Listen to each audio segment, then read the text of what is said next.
Hello friends, स्वागत करता हूं आप सबका मेरे इस YouTube channel let's learn English पर। दोस्तों, आज मैं आप लोगों के लिए एक हिंदी पैसेज लाया हूं जिसे हम लोग इंग्लिश में ट्रांसलेट करेंगे। जो भी बच्चे क्लास 10th में या 12th में हैं, किसी बोर्ड से हों, उनके लिए आता है कि हिंदी को इंग्लिश में ट्रांसलेट करिए। और जो लोग भाई बहन आप लोग इंग्लिश सीखने आए हैं, उनके लिए भी ये ट्रांसलेशन बहुत ही हेल्प करेगा। ठीक है दोस्तों, तो हम लोग चलते इसको ट्रांसलेट करते हैं। एक एक शब्द का इंग्लिश में क्या मीनिंग हुआ जानेंगे और किस टेंस पर रखा गया, कौन सा ग्रामर का रूल है, इस चीज़ को हम लोग बारीकी से समझने की कोशिश करेंगे। ओके दोस्तों, तो चलिए हम लोग स्टार्ट करते हैं। पहला कहा जा रहा है, पहला लाइन क्या है? मुंशी प्रेमचंद को कौन नहीं जानता है। मुंशी प्रेमचंद को कौन नहीं जानता है। ठीक है, तो यहाँ कहा जाए मुंशी प्रेमचंद को कौन नहीं जानता है। कौन नहीं जानता या कौन नहीं जानता है, ओके, ये प्रेजेंट में ही है। तो ध्यान दीजिएगा, जब भी पूछे कौन नहीं जानता है तो उसके लिए ये एक इंट्रोगेटिव वर्ड हो गया। क्वेश्चन पूछा जा रहा है। अब क्वेश्चन में प्रेजेंट इंडेफिनिट को हम बनाने का क्या स्ट्रक्चर होता है बताइए। बनाने का स्ट्रक्चर ये होता है कि पहले क्वेश्चन वर्ड लिखते हैं, उसके बाद डू या डज लिखते हैं, डू या डज, उसके बाद हम सब्जेक्ट लिखते हैं, ओके, फिर वर्ब का first form object plus other word लिखते हैं। ओके दोस्तों, हम लोग ये लिखते हैं। तो यहाँ पर बात हो रही है मुंशी प्रेमचंद को कौन नहीं जानता है। तो यहाँ पे जो कौन शब्द है, ठीक है, यहाँ ध्यान दीजिएगा। जो कौन होता है इसकी इंग्लिश क्या होती है? हु। तो हु वाले सेंटेंस इंट्रोगेटिव सब्जेक्टिव सेंटेंस कहलाते हैं। मतलब कौन वाले में क्या होता है, हम जब हु लगाते हैं तो यही सब्जेक्ट का काम करता है। जो जानता नहीं है वही कौन है। ठीक है, तो हु लगा देते हैं, बाकी सब सेंटेंस अफर्मेटिव के रूल से बनाते हैं। तो हम क्या लिखेंगे? हु, हु हो गया। डू या डज, डज हो जाएगा, क्योंकि कौन नहीं जानता ये सिंगुलरिटी को बता रहा है। Who does not, who does not, subject मेरा ये हो गया, हेल्पिंग वर्ब हो गया, नॉट हो गया। कौन नहीं, कौन नहीं, ओके, नो मिस होता, वर्ब का फर्स्ट फॉर्म लगाइए, वर्ब क्या हो गया? Know. Who does not know, मतलब कौन नहीं जानता है, who does not know. Object किसे? मुंशी प्रेमचंद, क्या बोलेंगे? मुंशी प्रेमचंद। ठीक है, question mark. Who does not know Munshi Premchand, Munshi Premchand को कौन नहीं जानता है। ठीक है, अब कहेंगे सर आप तो इस रूल पे गए नहीं। देखिए, इंट्रोगेटिव का जनरल रूल तो यही है, लेकिन जब हु आता है ना, तो ऐसे वर्ड को पहले हम हु लिखते हैं, उसके बाद हम वर्ब लिखते हैं। लेकिन नेगेटिव था तो डज नॉट लगाएंगे। क्या लगाएंगे? डज नॉट प्लस वर्ब का first form object plus other word plus mark of interrogation. अब देखिए हु है, यही यहाँ पे सब्जेक्ट का काम कर रहा है। ओके, तो हु बार डू या डज प्लस नॉट वर्ब का first form object plus word, ये केवल हु के साथ ऐसा होता है। ठीक है, तो who does not know Munshi Premchand, कौन है जो मुंशी प्रेमचंद को नहीं जानता है। अधिकाधिक लोगों ने उनकी कहानियों तथा उपन्यासों को पढ़ा है या पढ़ चुके हैं। ओके, क्योंकि क्रिया हो चुकी है वही प्रेजेंट में, तो ऐसे सेंटेंस को बनाने के लिए किस टेंस में ले आते हैं? प्रेजेंट परफेक्ट टेंस में। ठीक है, तो प्रेजेंट परफेक्ट टेंस का रूल क्या होता है? सब्जेक्ट प्लस हैज़ या हैव के बाद हम वर्ब का थर्ड फॉर्म यूज करते हैं, फिर ऑब्जेक्ट हम अदर वर्ड यूज करते हैं। तो सब्जेक्ट मेरा क्या है? अधिकाधिक लोगों ने उनकी कहानियों तथा उपन्यासों पढ़ा। तो पूछिए कौन पढ़ा है? अधिकाधिक लोगों ने। तो अधिकाधिक लोग क्या कहेंगे? More and more people. More and more people मतलब हो अधिकाधिक लोगों ने। इसका अर्थ क्या होगा? अधिकाधिक लोगों ने। सब्जेक्ट, अब बताइए जब सब्जेक्ट हमारा हो गया तो हैव या हैज़? बताइए, क्योंकि हमारा सब्जेक्ट प्लूरल है इसलिए हम क्या यूज करेंगे? हैव यूज करेंगे। क्या यूज करेंगे? हैव, क्योंकि प्लूरल के लिए क्या लगता है? हैव लगता है, have. Okay, more and more people have verb का थर्ड फॉर्म। क्रिया क्या है? पढ़ना। तो पढ़ा, तो रीड का थर्ड फॉर्म, रीड का थर्ड फॉर्म वही होता है, रीड, रेड, रेड, बस प्रोनाउंसिएशन बदल जाता है। तो रेड ही है, रेड। पढ़ा है, ऑब्जेक्ट क्या पढ़ा है? भाई क्या पढ़े हैं? उनकी कृतियों, उनकी कहानियों और उपन्यासों को। तो उनकी के लिए क्या रहेगा? हिज। ओके, कहानियों, स्टोरीज, प्लूरल है। एंड उपन्यासों क्या बोलेंगे? नॉवेल्स। नॉवेल्स बोलते हैं ना, नॉवेल्स, NOVELS, नॉवेल्स। ठीक है, तो more and more people have read his stories and novels. अधिक से अधिक या अधिकाधिक लोगों ने उनकी स्टोरीज और नॉवेल्स को पढ़ा है। ठीक है दोस्तों, फिर देखिए उनकी कहानियों तथा उपन्यासों में गांव में रहने वाले निर्धन तथा मध्यवर्गीय परिवार के लोगों की झांकी मिलती है। अब इसमें क्या है? मिलती है, मिलती है या फिर दिखाई देती है।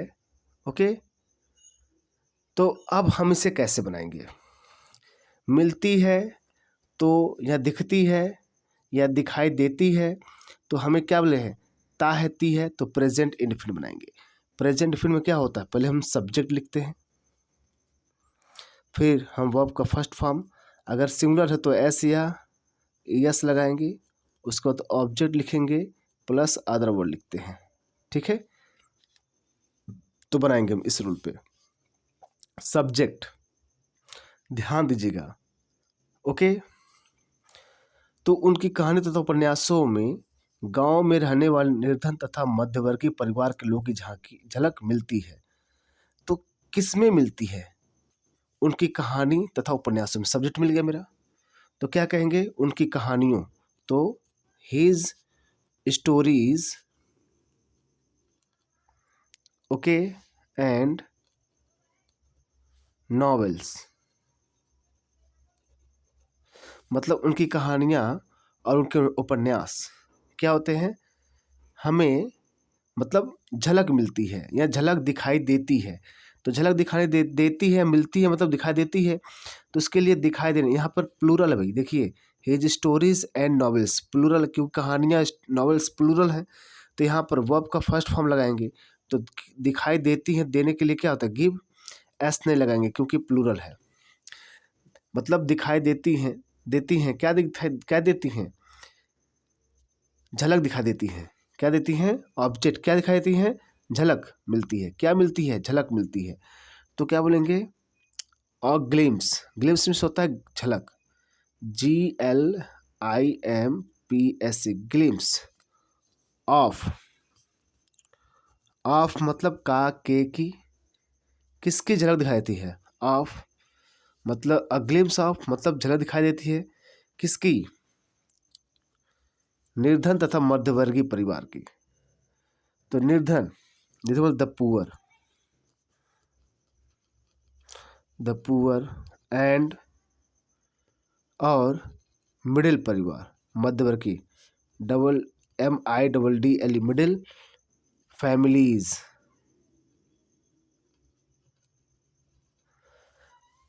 ऑफ मतलब का के, द पुअर मतलब निर्धनों और मिडिल पर मध्यवर्गीय परिवार की।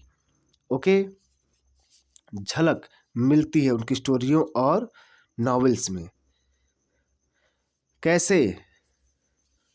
गांव में रहने वाले। तो गांव में रहने वाले, तो गांव में रहने वाले ये अदर वर्ड है, इसको नाउन की तरफ पेश किया जाना है। तो नाउन की तरफ पेश करेंगे अदर वर्ड में, तो हम कैसे यूज करेंगे? तो रहने वाले, गांव में रहने वाले, तो रहने वाले का तो लिव होता है, तो लिविंग हो जाएगा। क्या जाएगा? लिविंग। लिविंग मतलब रहने वाले या रहते हुए। कहाँ पर? In village. In villages. ठीक है, लिविंग इन विलेजेस यानी गांव में रहने वाले। ठीक है, तो यहाँ पर समझ गए ना। हिज स्टोरी एंड नॉवेल्स, उनकी कहानियाँ और उपन्यास क्या करते हैं? गिव अ, हमें देते हैं क्या? यह झलक दिखाई देती है, a glimpse of the poor and middle families living in villages. Okay दोस्तों, चलिए हम लोग आगे बढ़ते, देखिए क्या कहा जा रहा है।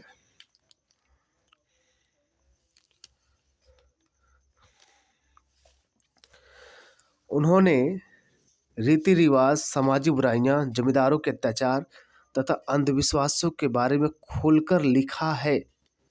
लिखा है मतलब लिख चुके हैं ना। तो अब ये क्या है? प्रेजेंट परफेक्ट टेंस का है। चुका है, चुकी है, लिखा है, लिखी है। तो प्रेजेंट परफेक्ट टेंस का स्ट्रक्चर क्या है बताए ना? सब्जेक्ट लिखिए, हैज हैव, वर्ब का third form, object plus other word, ये सब चलेगा। तो सब्जेक्ट क्या है? किसने लिखा है? उन्होंने लिखा है। तो उन्होंने के लिए क्या लिखेंगे? ही। अब ही सिंगुलर तो है जाएगा,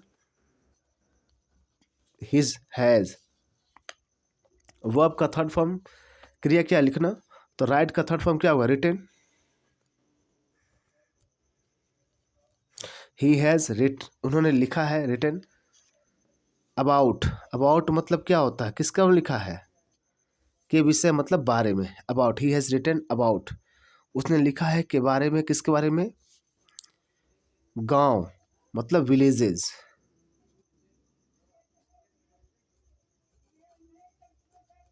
विलेजेस गांव, रीति रिवाज, कस्टम्स,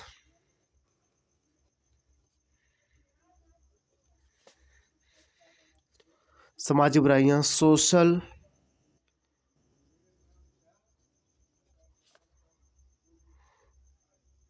क्या बोलेंगे?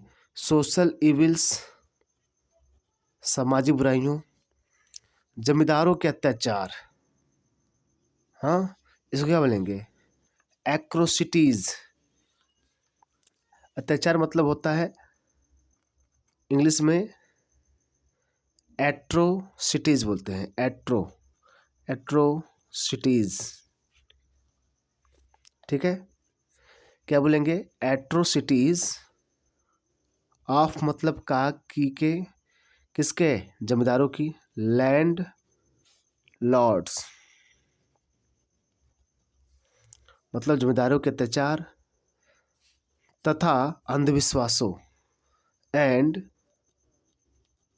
अंधविश्वास क्या बोले? सुपरस्टिशंस। SUPER, superstitions, STITIONS।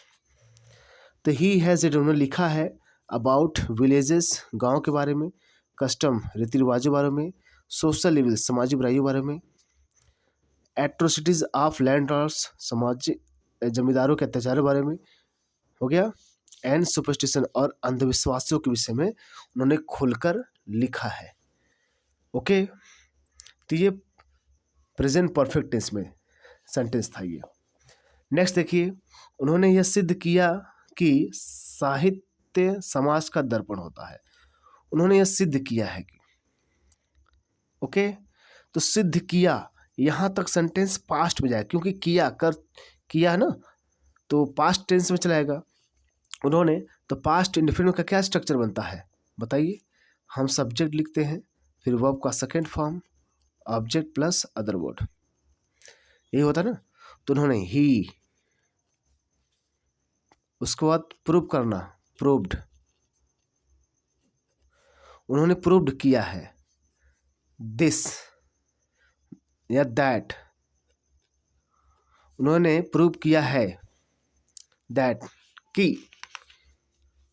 क्या प्रूव किया है?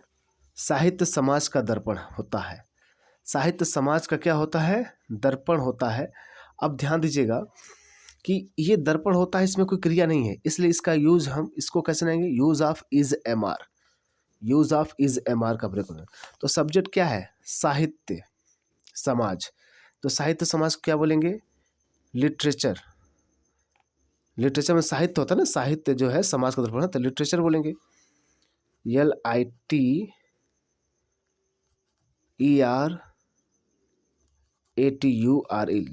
लिटरेचर। लिटरेचर इज मतलब होता है, क्या होता है? द फिलॉसफी होता है। PHILO फिलोसॉफी होता है। किसका? Of society. ऑफ सोसाइटी, समाज का। Okay, literature is the philosophy of society. तो दोस्तों, ये रहा हमने इस इंग्लिश पैसेज का, हिंदी पैसेज को इंग्लिश में बिल्कुल ग्रामर के नियम के अकॉर्डिंग हमने ट्रांसलेट करके इंग्लिश में बना दिया। दोस्तों, आशा करता हूँ आप लोगों को समझ में आया होगा। यदि आप इंग्लिश के बारे में जानना चाहते हैं, पढ़ना चाहते हैं, ग्रामर के बारे में पूरा पकड़ रखना चाहते हैं, तो बिल्कुल आप मेरे इस YouTube channel let's learn English जरूर जुड़िए।